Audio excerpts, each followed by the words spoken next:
Hi, my name is Sean. That's my friend Jesse, and we have been conceiving this beautiful idea for months upon months and then procrastinating on said idea for months upon months because And that's how forget hard. not, there is a pandemic right now, which has prevented us from being together. That's we have good reason to procrastinate. Unlike when I usually procrastinate, which is totally unfounded and unrealistic. This time, there's a reason, but we are so excited to finally stop procrastinating and get to this because we've been talking about it for a long time. We have always wanted to try, always. I make it sound like always is in decades. Always for the past 6 months, Eternally. wanted to try. Deep down inside, this it's kind of an eternal goal for me, is to have a Pokemon podcast where we talk about Pokemon. I'm on another podcast where we do something similar with Avatar: The Last Airbender, but the difference is the Avatar: The Last Airbender is very, very deep, very detailed, and story driven, and it's hard to make fun of, honestly. And I thrive on comedy, and it's important to have that.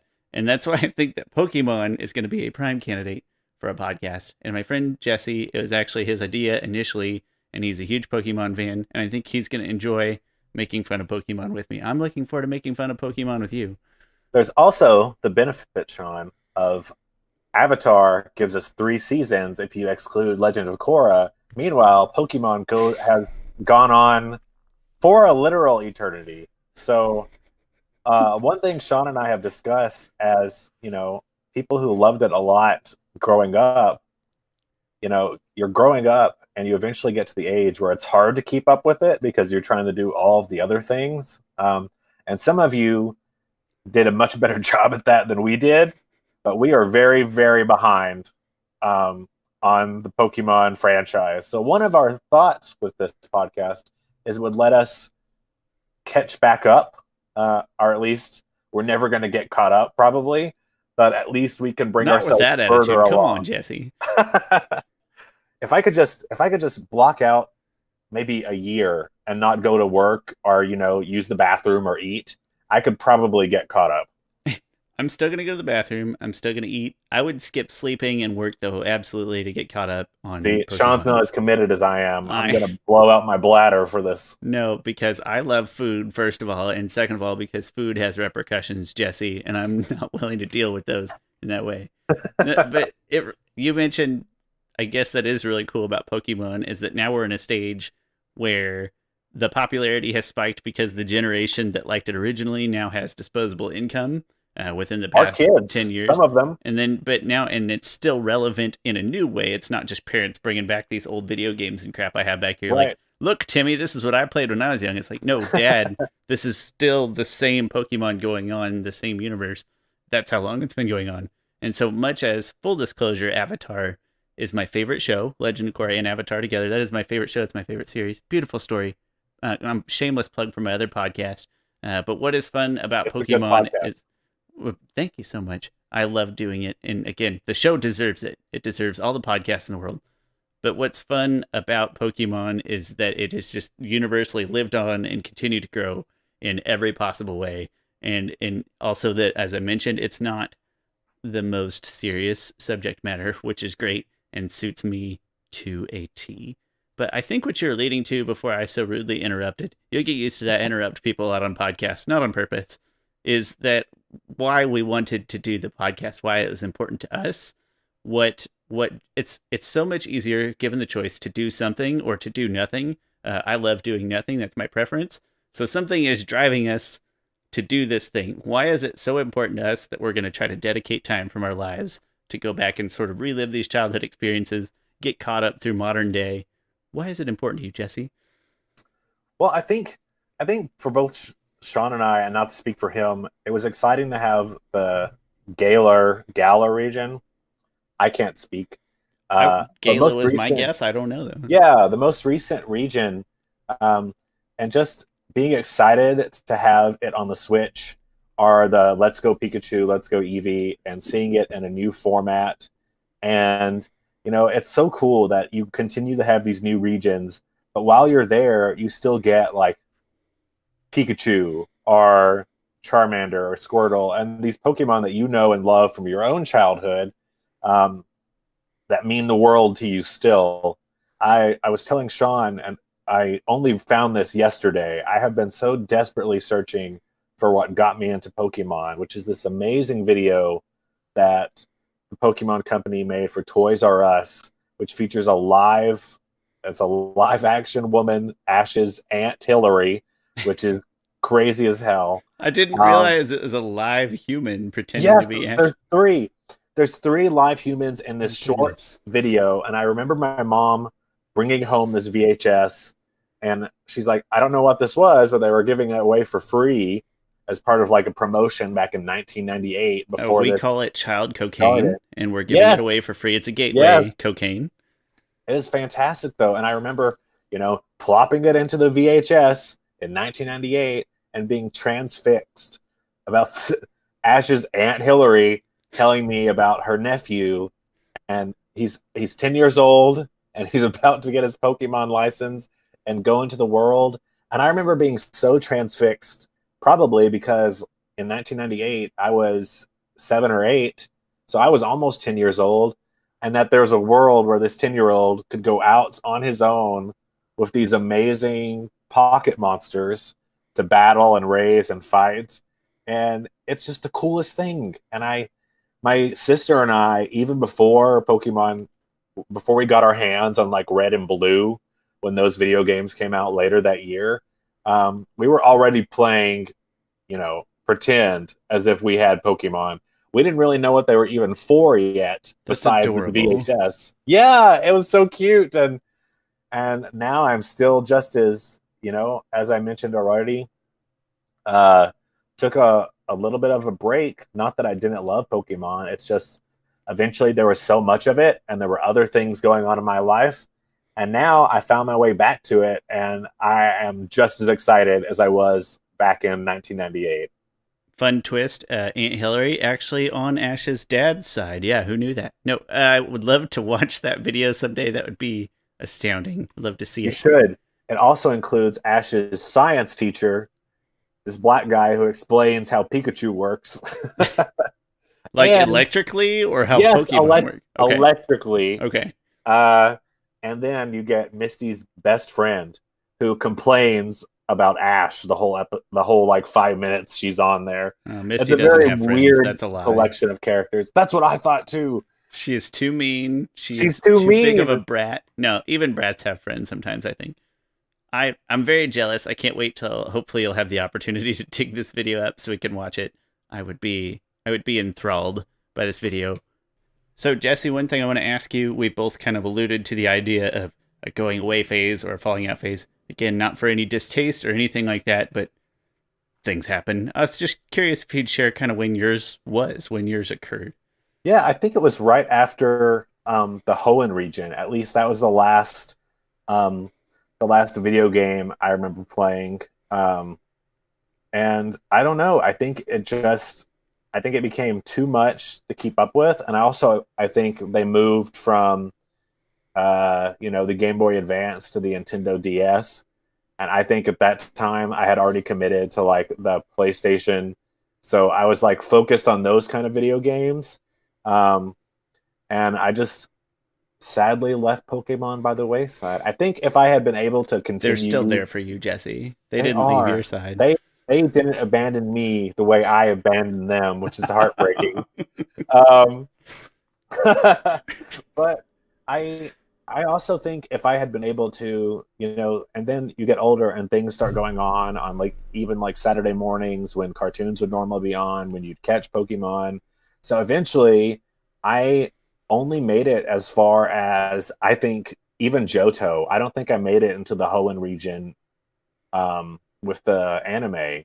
So I was really stunted, and I guess that helped lose the enthusiasm because I didn't have as much of it going on, and without the TV show in addition to that, I just fell out of it. But as you said, they have not abandoned me. They've always been there for us. What about you, Sean? About how old were you though, if you don't mind? Was that like a high I have school no thing or idea. okay? I don't know time or numbers, so this is hard for me. Gotcha. And I don't have a great grasp on it either, so I'll make you feel better in a minute. So Pokemon was important to me because I've always had a fascination with collecting things.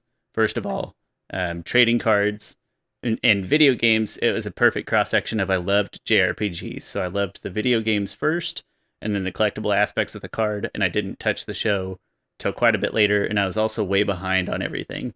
So that is why it is important to me, is it hit like a beautiful cross section of just things that I already absolutely loved. I was like, this is perfect. Except the difference was that unlike JRPGs, my friends were actually enjoying this too. It wasn't just me. No offense to the Dragon Quest franchise. So I was a little behind. I would say in the show, eventually I did watch some of it. I had a long drive to school, so it didn't quite work out to get home to see those things, and no cable or anything. So I was way behind on the show, but I got through show and video games, like essentially that second session, second influx of Pokemon.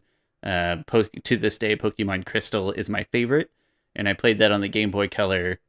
Sorry, that was a spoiler alert. It's my favorite. Were we going to talk about that someday? I probably played that on the Game Boy Color through high school, and after, even in high school, I fell off the train a little bit, even though I still kind of had friends doing it. Like, it wasn't a social thing. It still would have fit my friend group fine, but I was starting to get into other activities. And then in college, I didn't take the video games or anything with me. But I want to say that one thing that got me started, probably more than anything else, like that got me before I had the game, before I was watching the show, was this beautiful, wrinkly old Alakazam. Oh God, right here. He's beautiful. He touches my heart. He's so pretty and mustachioed. That's like probably the first card I remember pulling out of the pack that looked distinct or cool from the other cards, because it was hollow, had a little higher HP. So even though I didn't know the game or the Pokemon yet, I had a pretty good idea. I was like, no, this guy's good. He's cool. And he had the Sabrina trainer name in front of him, and I didn't know what that meant yet, but that was cool. So I remember pulling that one out of this bag that my mom got from a garage sale. He was already wrinkled and worn. I was like, that other kid loved him, and I'm going to He was loved already. Yeah, so he was going to... Here, and then me and my brother divided the bag, and he was younger than me, so I made sure I rigged it to make sure that I got this one. I got to pick first, because I was bigger. So let me follow Sean and tell you the greatest tragedy that's ever happened to me in my life, and maybe that had something to do with it. When the Pokemon cards first came out, I was an avid collector. Oh, I have two tragedies. Oh no, I didn't know which one you were going to tell. The first one, I think you've heard both of them. The first one was I had been a bit of a collector of the Pokemon cards, and I came across the most beautiful card I've ever seen, which has influenced, probably to this day, my favorite Pokemon of all time, which is Cloyster.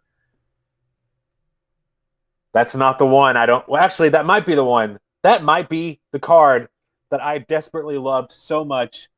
So this is what happened, friends. I had this person who I knew who also collected Pokemon cards, and I really had only been collecting them, but he had been actually like battling with them, etc. And he forced me to do a battle, and the prize was, your favorite Pokemon card, and right then I should have known it was rigged, but I lost, and I lost Cloyster, and that was the most upsetting moment of my life. I'm sorry, I'm laughing at your pain. It's so terrible. I know it's not the same, but I want you to have this, Jesse, as a token, as a token of your childhood misfortune, and for doing this with me. I have maybe 300 cards left. At one point, I probably had the kind of thing anyone's ever done for me. Is give you your childhood Cloyster back.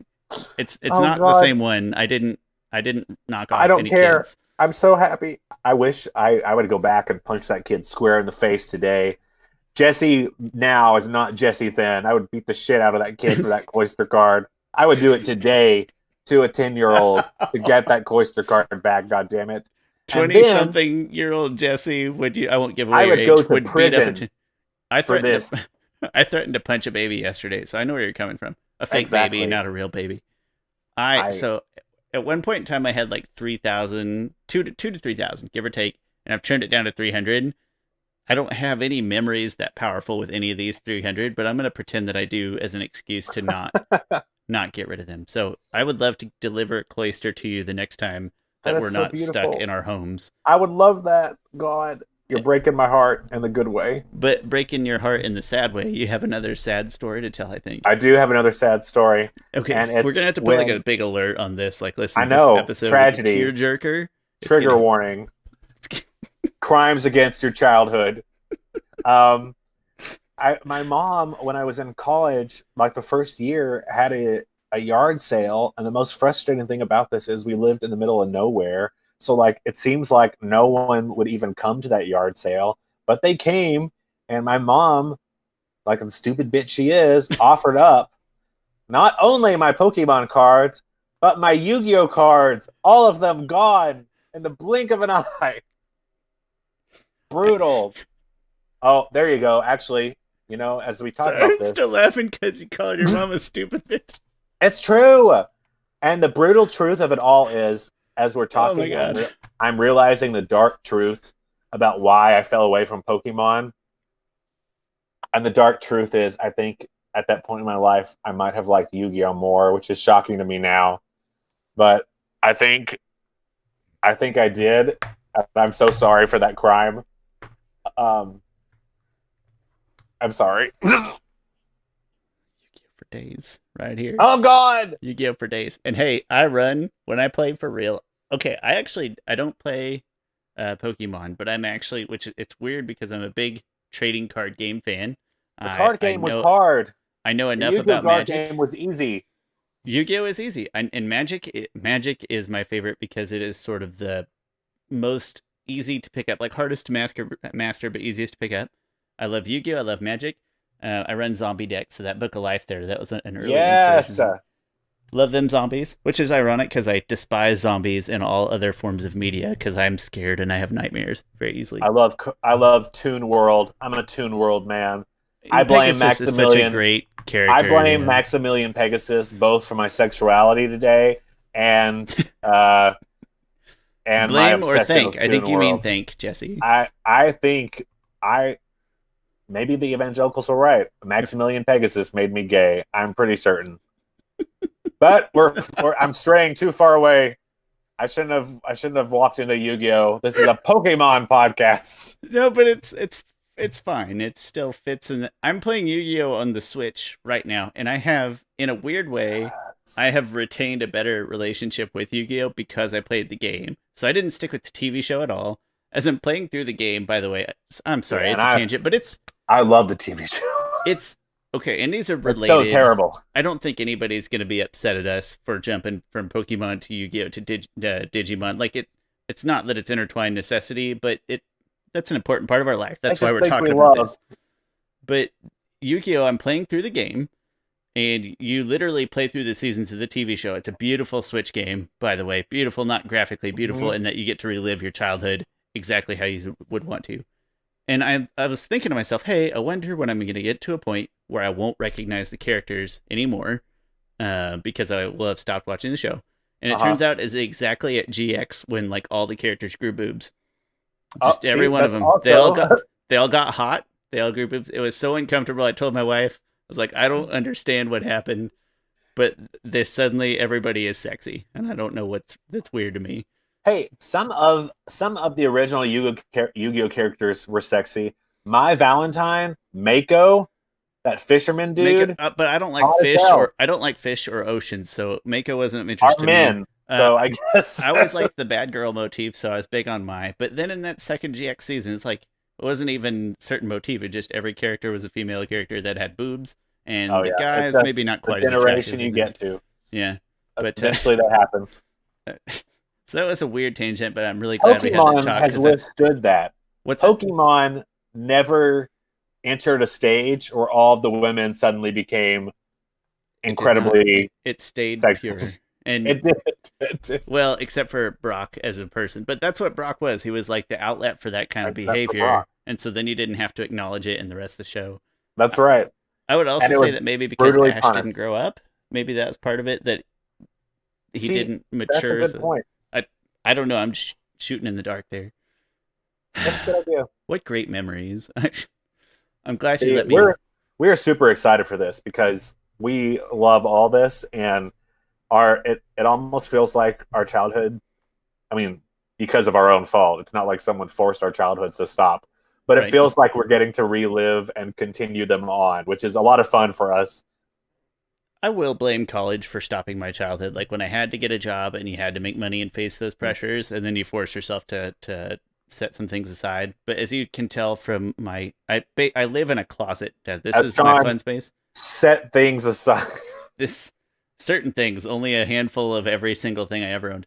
But like work from home is like right here, and then fun things are like right here. But it's just a big closet, and so it's a lot of distractions every day. But yeah, I blame college. College made childhood go away for me, at least. Maybe different for everybody, different family lives, things like that.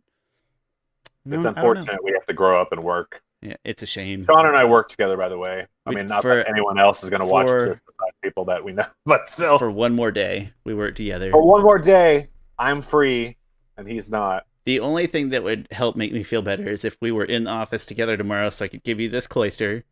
It is kind of serendipitous that I thought of this just now because I've been thinking about. I have like 4 or 5 blue eyes also, and one of them is a little like wrinkly, like you couldn't use it in game. And I was like, I'll put that in a case. And I always meant to use like a little sticky tack and put it in your Seto Kaiba's your pop figures.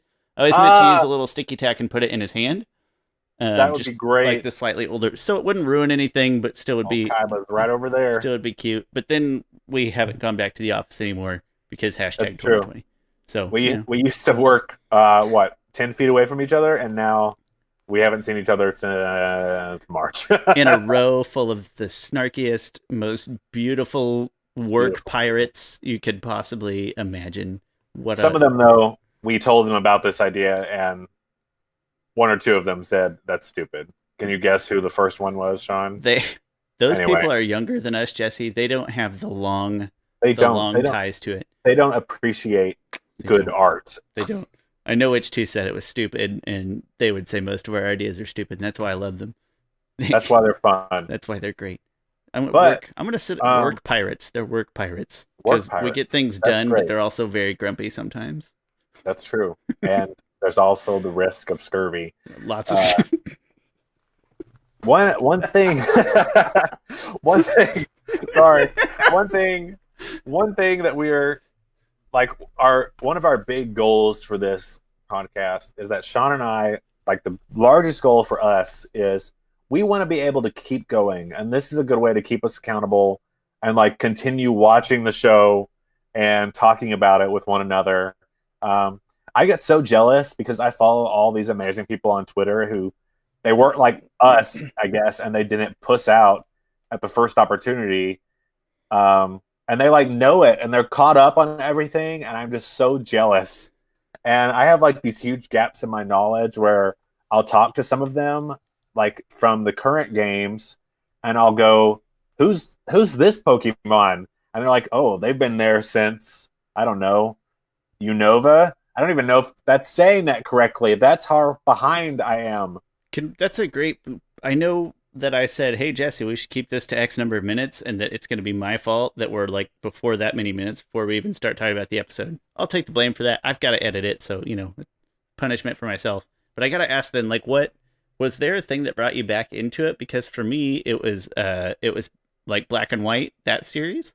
And what made that series special was that when I got thrown in, there were none of the original Pokemon at all. So it was still a Pokemon game, but not in a nostalgic way. It was just an easy JRPG where I collected monsters that meant nothing to me.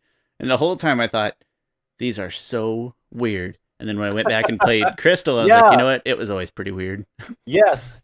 And you know what? You're right, because I bought Pokemon Sun and played it for a hot minute. I actually didn't even finish it because I started playing it and it was such a departure from the Pokemon I knew. The 2D, you're walking around, everything's so pixelated, and just something about that I loved so much. And it was so hard for me to accept this new reality that I just couldn't do it. But I think now I'd be able to go back and do it because it's really the Let's Go Eevee and getting to replay Kanto again really sucked me back in. But a few things happened in between there, and one of them is that around like 2017, I fell really hard into an anime wormhole. Really hard. I had not been watching much anime before then, except maybe like the Miyazaki and Studio Ghibli films, um, Which are which kind of their own uh, category almost, you know? right. Sean and I are not experts about this, by the way. I No. would like to point out that right now before you come for us. Uh, And I we're have just no pride, so say we just whatever mean shit you want to. That's fine. I'll just be like, you know what, you're I probably do. right. Don't tear me down. Tear him down if you have to tear one of us down. Please, I'm I happy. I could use some tearing down. I'm always riding like up here, but we know in reality, I need to be down here. So it's the getting to go through Let's Go Eevee and having that format in a region that I know so well was awesome. And I was just transfixed with the graphics. Every move and every attack by the Pokemon seemed so cool. If you've played one of the recent Pokemon games, or if you haven't, go get it and do Hydro Pump. Jesus Christ, that is the coolest fucking move now. I mean, it was already great, It but like looks amazing. it looks amazing. Ugh, that's what did it. Having something a combination of something I knew really well with a new set of graphics, and it just sucked me right back in. I got black in like 2014 or 15. Like I was a couple years out of college, and I just like finally had some disposable income. Picked up the DS at a garage sale. I was like, hey, I haven't played a Pokemon game in a while. When I say that there was no Pokemon crossover, I mean that there was like zero. So, but I think that actually helped. I jumped Is into it that thinking, true? Oh yeah, my there god! at least in the early going. Uh, so when I jumped in, I actually think it almost helped because I was jumping in thinking, you know, it's probably stupid. I'm not even gonna like it. But then I was playing with all these Pokemon I didn't even care about, and I was still having a lot of fun. I was like, you know what? I lied. I still like the concept underneath Pokemon, even underneath the nostalgia. So that's the story of our comebacks. Thanks for indulging me in the comeback story. Thank you. I love a good sob story, and this is a real. This We whole podcast is going to be a roller again, coaster of emotions. Pokemon did not abandon us. They were here for us the whole time. The same damn ones are still the most popular Is today. that a quick trip container? This is an inside thing. I'm sorry. Jesse, you shut up. Quick Trip water is better, and you know it. No, this it's like 30% off refills or something if you bring in the cups. And I go to Quick Trip constantly. If you don't live in places where they have Quick Trip, it's a gas station. Sean's got that, and I'm here. I partied too hard last night, so no Here fun at for the me to hour. just regular water. Well, my kidneys are always perpetually hurting, so that tells you who I am. But that We love Pokemon and boobs. Yeah, let's do this. really checks a lot of my boxes. Uh, so Almost said boobs. I don't know why, but I mean that's fine. It's always on the brain. But I almost said I Pokemon and I boobs. I don't love boobs. I think one good thing that Sean and I bring to this is that I am a homosexual and he is one of those straights. So there are some things that we do approach differently. On Twitter the other day, you said to all those of you who are not gay, my condolences. And I just liked it. True. And I thought all day, I was like, what's the perfect comeback to that? And I was like, nothing. There's no comeback. I You're can't right say. because you know we're better. 'Cause- Sorry. Well, I was It's going to say fact. anything that I tried to come back with would just sound offensive, and I would never want to offend you. But what can I say? Is That it too. That's how we win. just a picture of cleavage? Is that what I put there? Like, what do I do? I don't know. I don't know. So I just liked it, and then I went away and rethought my life decisions. Jesse, See, you made it Sean's happen. a good ally. He just likes my posts. That's demeaning his sexuality, and he just keeps going. I appreciate that, Sean. As a white suburban straight male, I can afford to have my life choices demeaned every once in a while. That's true. It's Sean probably is my good at turn. this. He's not an asshole. He knows what he's talking about these things. Stop it. But I think we are, um, as Sean said, we meant to go into the episode eventually. Are some Pokemon history first, I think. I keep derailing it, and I'll take We all the both blame for do. that because I talk a lot. I have just some real quick history. However, also, if you're listening to a podcast, you like to listen to people talk. So this is on you, really. That's true. It is kind of your fault. Yeah. You signed up for this. If they leave this podcast, Jesse, I guarantee it's not the conversation. It's either going to be the part where I started talking and they heard my voice. That could be the first part, Or the second part where they're like, oh yeah, I didn't realize this is about Pokemon. It was an accident. And then they leave. Then that's when they're going to leave the podcast. We're having fun. So it is a delight to hear another human voice and to see a face and to put them together, even if it's not in person. Someday it'll be in person. We'll get hammered. We'll do it. It'll be a blast. That's true. Look forward to that day, friends. I am already looking forward to that day. I do have just quick facts. If you need a full history, it sounds stupid, but if you've been there, you already know. Just go to Bulbapedia. And Bulbapedia has a history of the universe, of the games, everything related to Pokemon. If it exists on the internet, it's somewhere in Bulbapedia. So just go there. I don't want to mess with that stuff. Just a basic timeline so that Jesse and I could chime in with like, hey, yeah, that was meaningful to me here and there and such on. February 27th, 1996. It is hard to believe, but it is that old. That was Red and Green coming out in Japan. Just Game Boy games, but they were enhanced for the Super Game Boy. Jesse, I don't know if you remember what that is, the Super Nintendo Game Boy player. So yes, they were enhanced for that, so they had a kind of underlying color palette. And the reason I bring this up is because A, I was in kindergarten. Holy shit, Pokemon is old. And B, that the games came first. The idea spawned, I forget his name. I'm a terrible fan. Jesse, we're already ruining. What's his name? Oh, God. I'm a horrible human. The guy who made it, who thought of the games, was invested in bug collecting. We thank him for his memory and his work, and we're sorry. And we can Google his name in a moment and think about it. But it's a very common story. We're not saying anything anyone hasn't said, but it was inspired by bug collecting. I just want to point out that the game came first, because unlike other things where it's a TV show came first to sell toys, or this came first to sell games, the game usually doesn't come first in this type of stuff. Usually it's a toy, or the card games happen and then the show happens to sell the cards or something. Game first, and that's very important, I think. So, this guy who we cannot remember. I can't. I gotta Google. It's killing me. I'm sorry. I gotta Google it. Yeah, thank you. I'm not cutting this out either. Everybody's gonna see me be stupid. Good. We should be shamed for this. He not only was he had a history of bug collecting and having this life experience, but he also just loved arcades and video games. So that's why he went to work for. I'm blanking on that too. We're not experts. Game Freak. I'm going to verify that on Wikipedia really quick just to make sure, but the name I came up with was Satoshi Tajiri. That's it. Satoshi Tajiri. That's it. Sorry for butchering the Japanese, guys. You know, we're not. Did a good job. I'm trying my best. I do play enough Japanese games, but I don't talk to people about Japanese games a whole lot, so I'm going to butcher it. I also want to say we're not going to claim to be experts on the history or anything. We're just pulling it all off of Bulbapedia, and that's all we got. So Tajiri evolved a magazine into a video game development company called Game Freak in 1989, the year I was born. So this was all in the works a very long time ago. So October 20th, 1996, so a little later that year, trading card came out with 102 cards in Japan. There were 138 monsters between that original set and then a first expansion. And the other Alakazam card, not my Alakazam card, but the other one is the the number one card in that set. November, first manga. And Bulbapedia actually calls it a gag manga, which sounds a little weird, featuring lots of crude humor and slapstick. So I thought that was pretty funny. The first manga was a gag manga.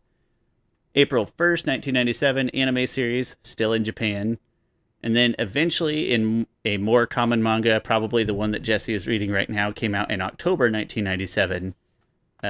Magazines, a store in 97, 98.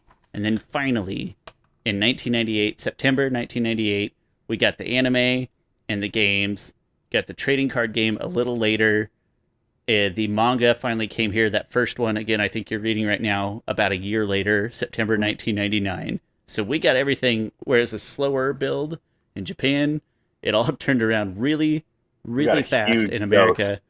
Don't quote me on this. I believe that Bandai had a huge role in it and said, hey, this is the kind of addicting stuff that we think is going to sell well in America. So I think they had a big role in getting as much of it as they could at once and hauling it over. They were right. Have that part written down. They did.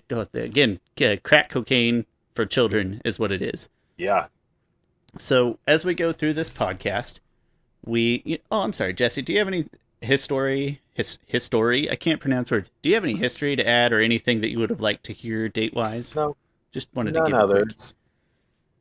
As we work through this podcast, we're going to use the TV show as a chronological base, but we are going to try really hard to invest ourselves in all manner of Pokemon. So, the TV show, we've both been playing the remakes of the original games, and we'll try to work our way through the games. We got to pace ourselves because we do have lives, but and then Jesse is currently reading the manga. They don't all line up perfectly, but we're going to just use the show as a guide, as a pace to give our episodes some structure every time we publish. And To attempt. and and as an excuse to talk about the whole shebang. And that's all I got to say about the history. If Jesse has no additional thoughts on the history, I am so excited to talk about the first pilot episode of Pokemon. I'm so Beautiful. So it's Pokemon I Choose You. We're introduced to Ash Ketchum of Pallet Town. Ash has just turned 10 years old, and as a 10-year-old, he can get his Pokemon license and get a starter Pokemon from Professor Oak, the local Pokemon professor, because Ash Ketchum is just that lucky to live in a town with one of the world's greatest Pokemon professors just down the road. Of course, Ash stays up late past his bedtime, and his mom chastises him. And after Ash goes to bed, he dreams about the Pokemon he might get to catch. So, opportunities, as you know, if you've played Red or Blue, or even Green, your options. You have Charmander, the Fire Lizard, Squirtle, a Water Turtle. I mean, a turtle who lives in the water, but is also a water Pokemon. And Bulbasaur, the little onion dog Pokemon. So he dreams about these Pokemon, and dreaming about these Pokemon causes him to throw his alarm clock against the wall, which breaks. He oversleeps, and he wakes up, panicked, still in his pajamas, races to the Pokemon laboratory, where, surprise, surprise, all the Pokemon have been taken. I have to interject with a funny story just to self-deprecate further. And it may not be fun, might only be funny to me. When I was younger, I didn't get that he threw the alarm across the room and it broke, and that's why I didn't get up. So I was blaming that fucking Doduo the whole time, or is it Dodrio? I don't remember. That crows on top of the. I think it's a. Dotrio. I think it's a Dotrio. I think so too. And that was. I never made the connection that's because he threw the alarm, because we woke up super duper early and rode to school with my dad. It was like a half an hour away, but there's a long bus ride and stuff. So we woke up super duper early as a group. So my mom always woke us up.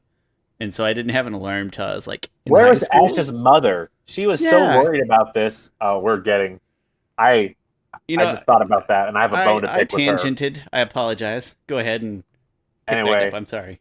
We get outside the Pokemon Center, and there's this huge crowd for Gary, Professor Oak's grandson, who is the world's greatest asshole, who just does not deserve any of the attention that's lavished upon him. He already has cheerleaders, and he's an asshole to Ash already. Ash finally gets past Gary and his throng of adoring fans.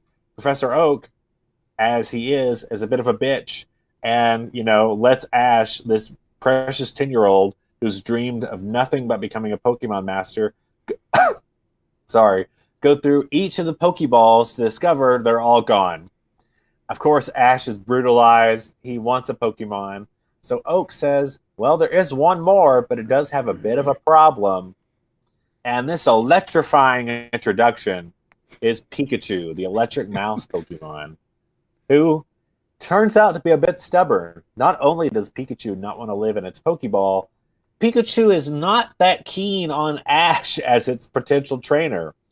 Ash basically has to drag Pikachu halfway between Pallet Town and Viridian City, where, Ash tries and fails to catch his first Pokemon, and in doing so, incites a flock of Sparrow, Spearow.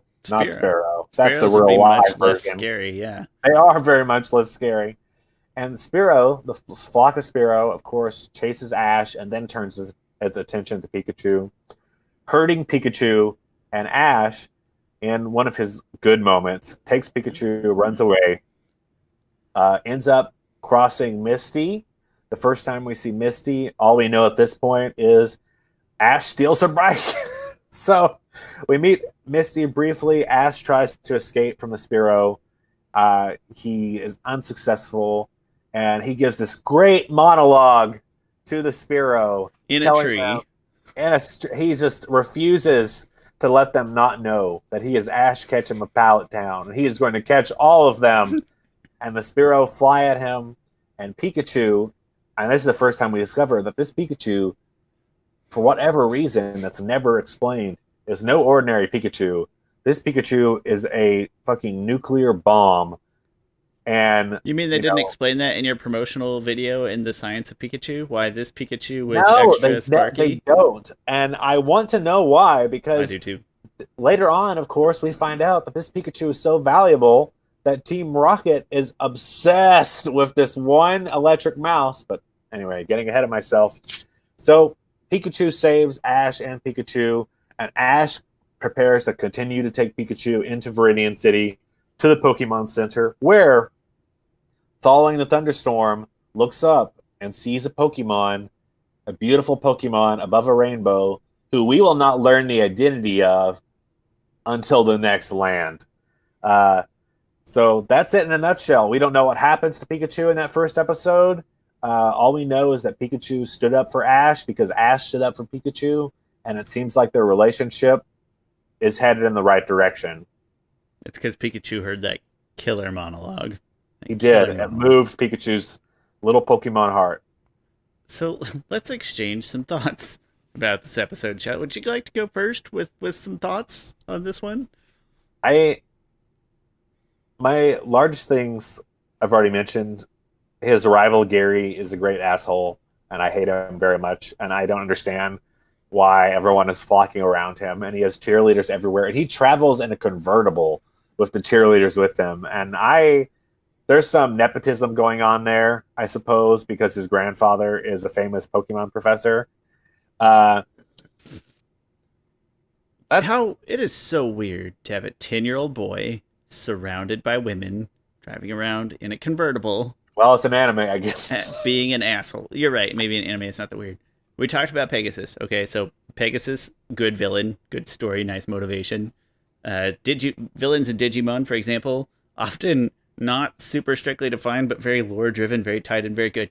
And then you get to Pokemon, and it's Gary, and he's an asshole. But the more that I think about it, just an asshole for the sake of being an asshole.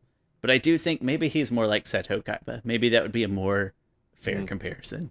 Except Seto Kaiba is actually good at what he does. Seto is legitimately... I'm not going to jump ahead as much as I want to. You're right. We got to save some of it. I'm trying my hardest right now not to.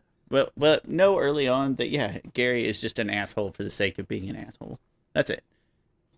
Another qualm I have is that Ash's mother, despite being so worried about her son, does not wake him up the next morning. And really, that would be the least she could do to make sure he gets up, gets dressed, gets there on time. I mean, he is 10 years old after all. There are 2 rooms in that house. Come on, Mom. She has to sleep on the couch or something. Well, at least according to the video game, there's 2 rooms in that house. Come on, Mom. Wake up. I'm waiting until we get to the video game to talk about my greatest pet peeve. No, that's great. If you can hold, but if you can't hold it, let it all. This is the place, the time. What else do you think about the first episode, Sean? Professor Oak. Got to talk about it. It's the best and worst part. What a piece of shit. To sit there and watch Ash open this poor kid in his pajamas, clearly having a rough start, and you're going to sit there and watch this kid open up all 3 Pokeballs. You fucking know well those are empty. You saw those kids come by, and then just let him get them to him. And then he lets him get so depressed and beaten down into like begging when you also know that you had another Pokemon back there. And Professor Oak is kind of a jerk. I gotta be honest, Professor Oak doesn't really get all that good until like Orange Islands, and then when they come back and visit him and you learn a little bit more about him and you see more of his processes. Up till that point, I kind of hate Professor Oak. He sort of sucks. He's terrible. He's the worst Pokemon professor. I will say, like, at the Orange Islands, when they come back and visit him, you get to see the whole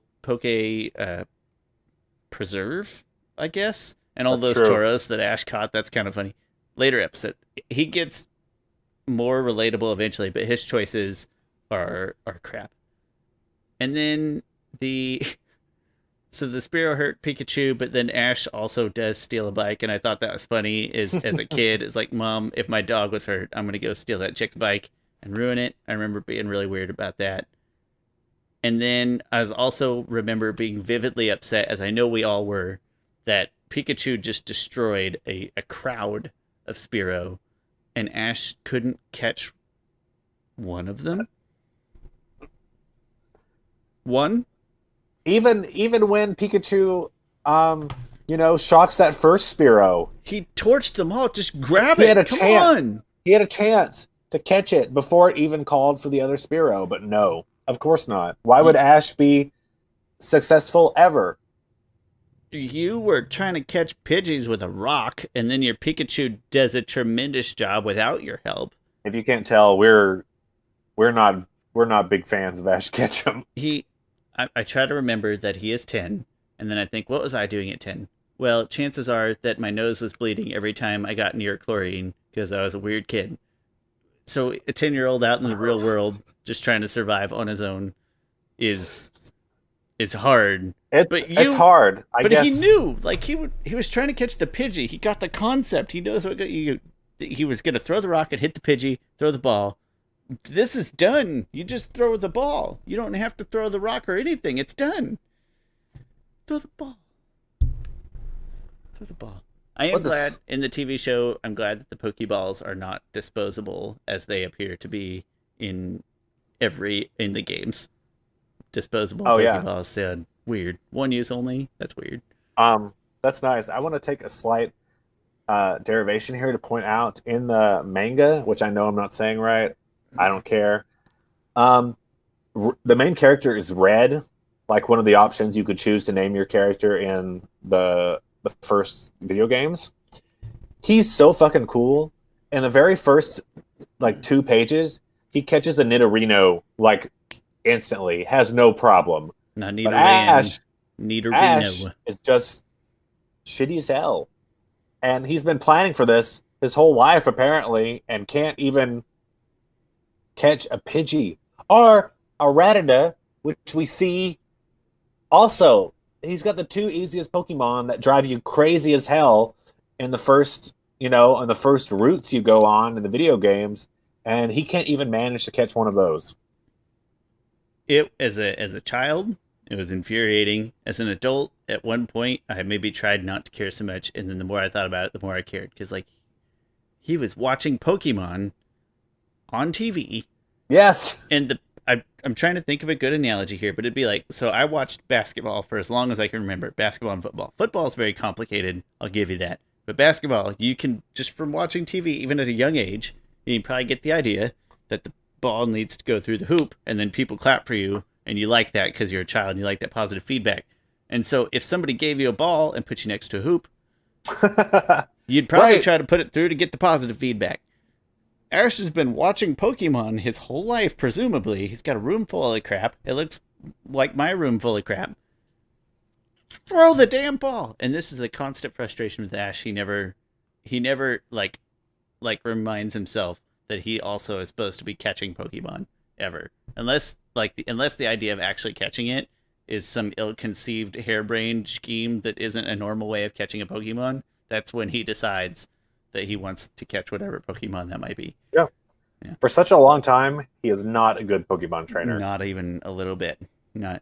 I was like, well, maybe he focuses on being good at battles, but we see right away that that's also not true. Not the case. So it's hard being 10. It's harder realizing that were we that stupid at 10, and I hope not. I hope not. But so frustrating first episode, but the charming point, the point that gets you, is that when you find out from Professor Oak how many Pokemon there are, because we didn't have the internet, right? So for me, it might not have been my first experience because I came to the show late, but as a show designed to sort of sell a game, and then by the time it got to North America, that was also to sell the cards.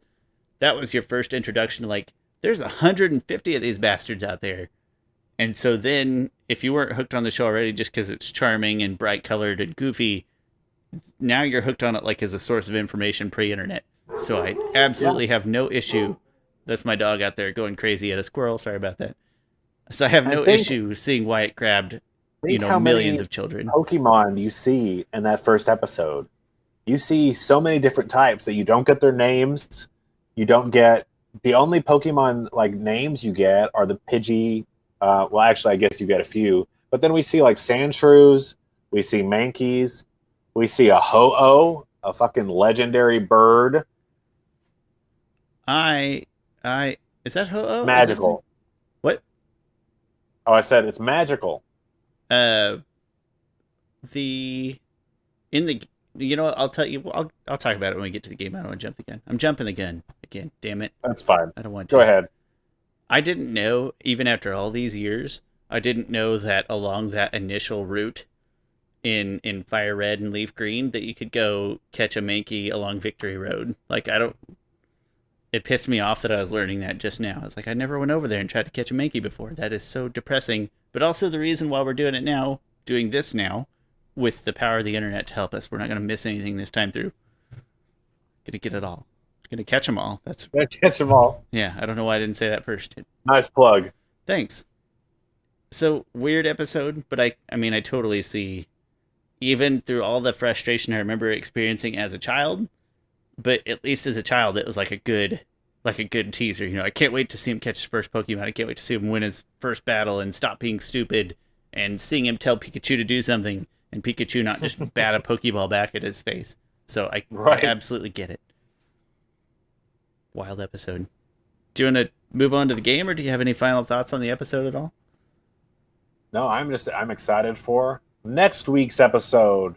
And I say that because of course Sean and I have already been ahead, but we're excited because we've been enjoying the episodes very much. Been taking lots of notes. Lots of notes. Yeah. But the game, Sean, I'll let you start with the game. I will say that there's not much in the game that really aligns with the first episode. I would say it's that first, and if you've ever played them, you remember it vividly. Is that make first it halfway task, up that route? you is Professor. You get to pick your Pokemon, which is all you care about, and then you try to think of the funniest name that's going to be hilarious every time you see it. So boobs or whatever. Did you actually nickname your Pokemon? I never did. I felt like that was blasphemy. I usually would nickname my favorites. Yeah, I would nickname my favorites. I wouldn't nickname all the ones I caught. And then your character, you also have to name your character something hilarious so you show your friends and they laugh. That's the important part. And then the actual task, the only thing that even kind of lines up, because the next episode is when they actually get to Viridian City. The first one in my mind, I brought that package to the store in Viridian City, and then they have you take something back to Professor Oak. And then after you do that, then you can go back to Viridian City and you can finally get Pokeballs. So I leveled up a little bit. I delivered the package back and forth. And You're a postman. That's all you are. You're just a little side quest is all you're at that point. But most importantly, you pick your Pokemon, just like it's important for you and I to discuss now, because I think we all know that Bulbasaur is the proper choice. I was a Squirtle man myself. Unless, of course, you're playing Pokemon Yellow, and then you really get to live Ash's journey, which is a blast. And it's so cute that he gets to follow behind you. I love that. That is very cute. It got my heart. I love that in the remakes. I don't love the remakes because I do hate the battle mechanic. I don't like the ball throwing. I'm a JRPG guy. Remember how important that was to me? I agree.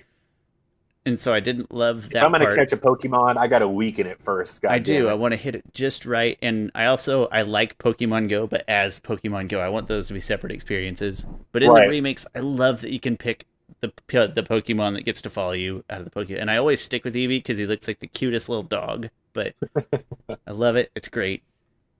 And so, yeah, I always went Bulbasaur. I believe you were a Squirtle guy. Squirtle.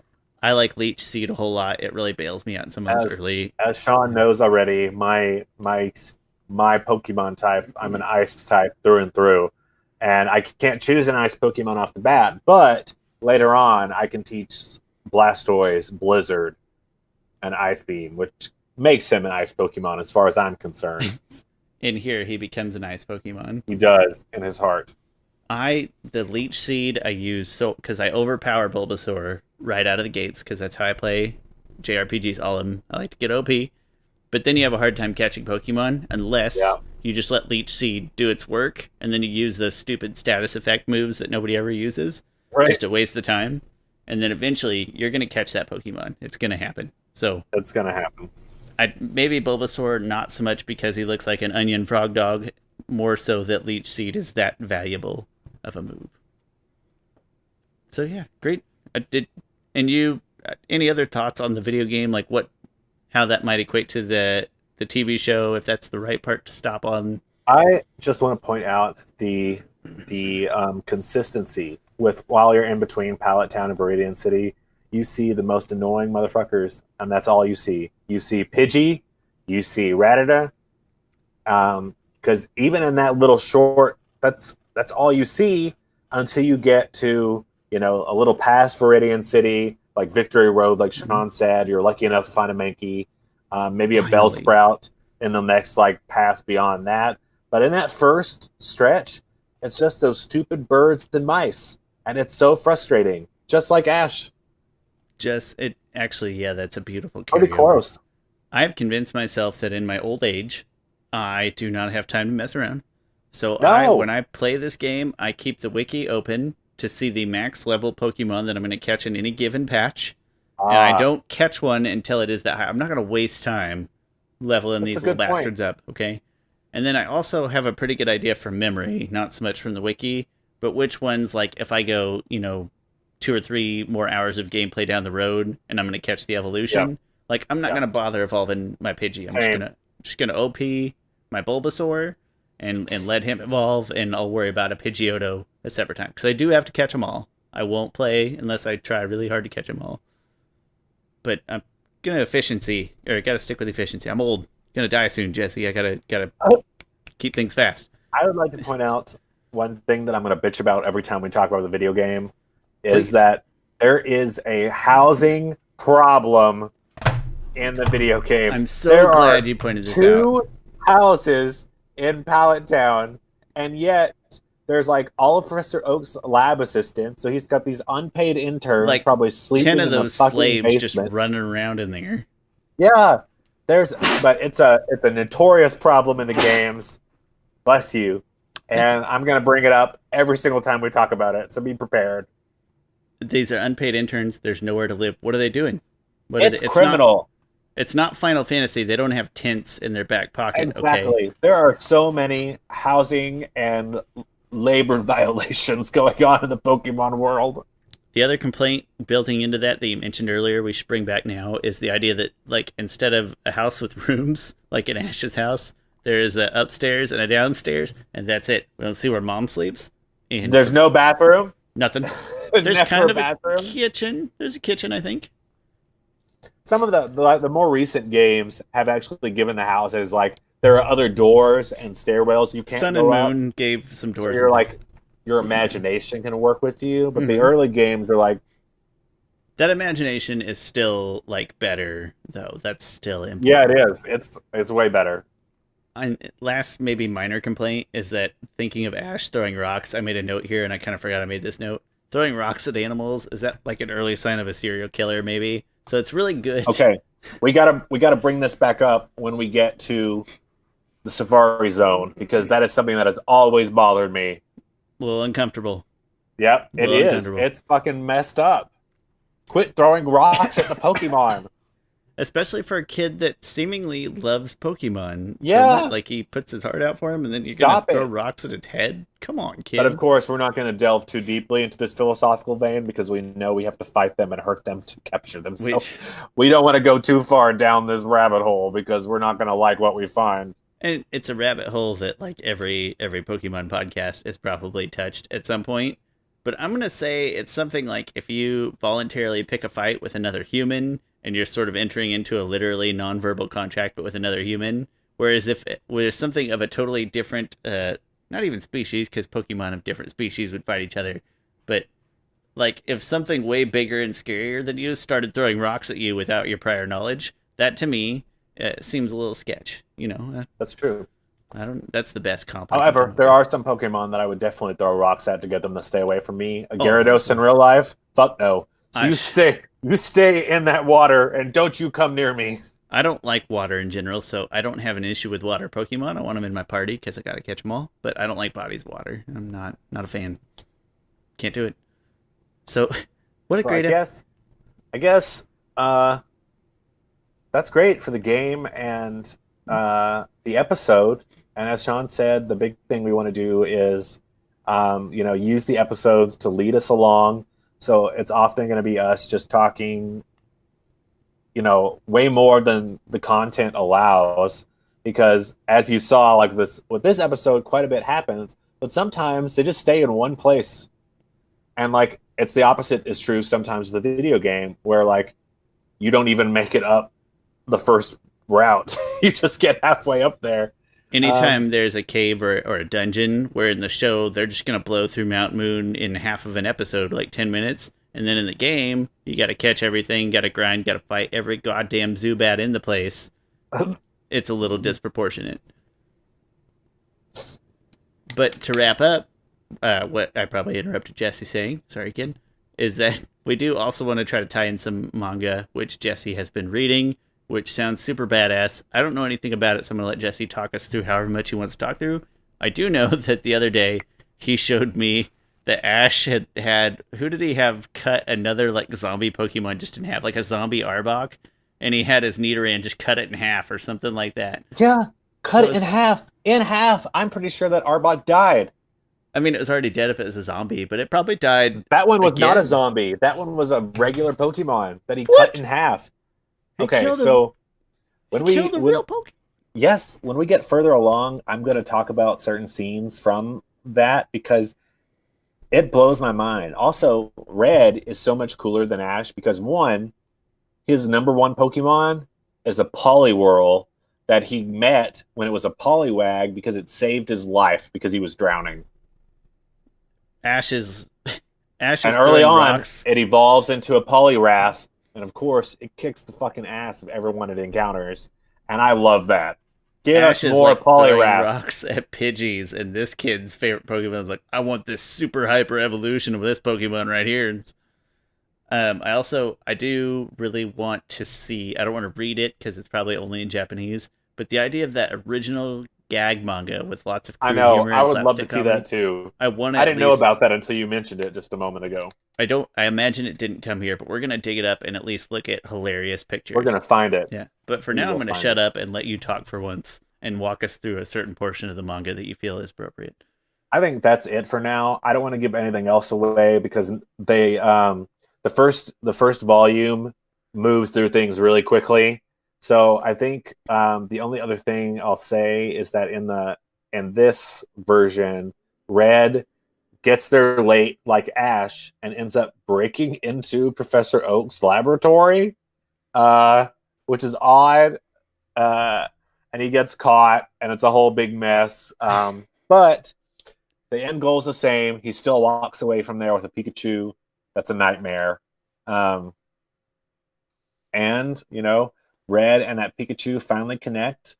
But here, Pikachu stays in its Pokeball. It doesn't like it, but he gets in there. And you can kind of see it through the Pokeball?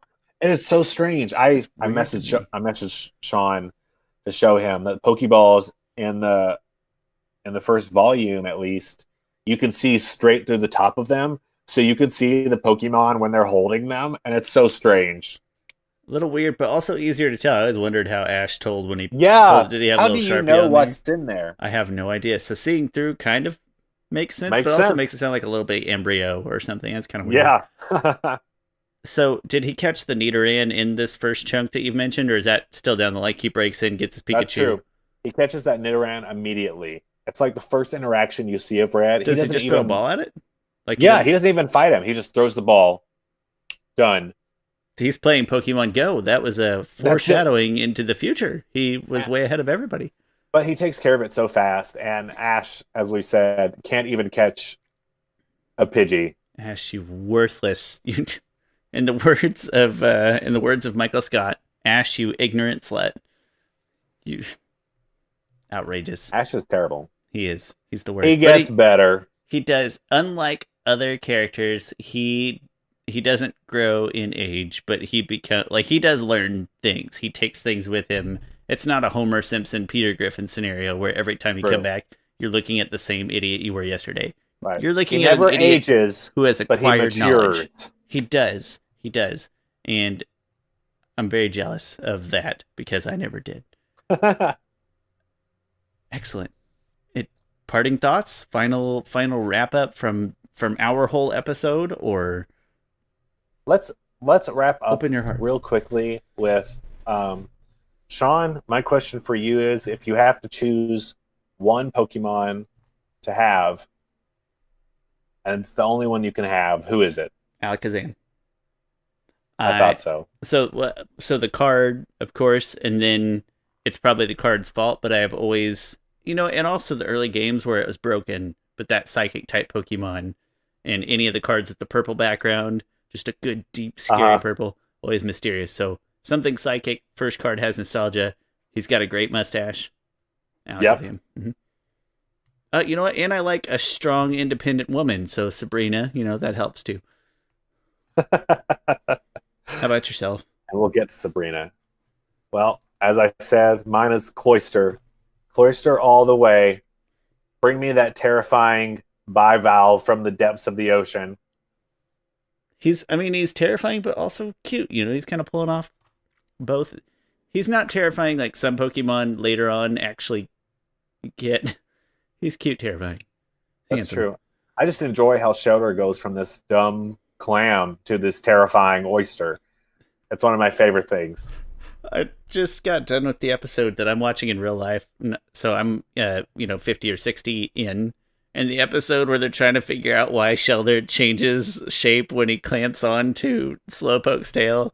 And they make it a big deal, but then they never actually. He's like, oh, it's symbiotic. Oh, yeah, that explains why it changes. Yeah, it's just a Pokemon mystery. Just a Poke mystery. Just like this is PokéMalarkey.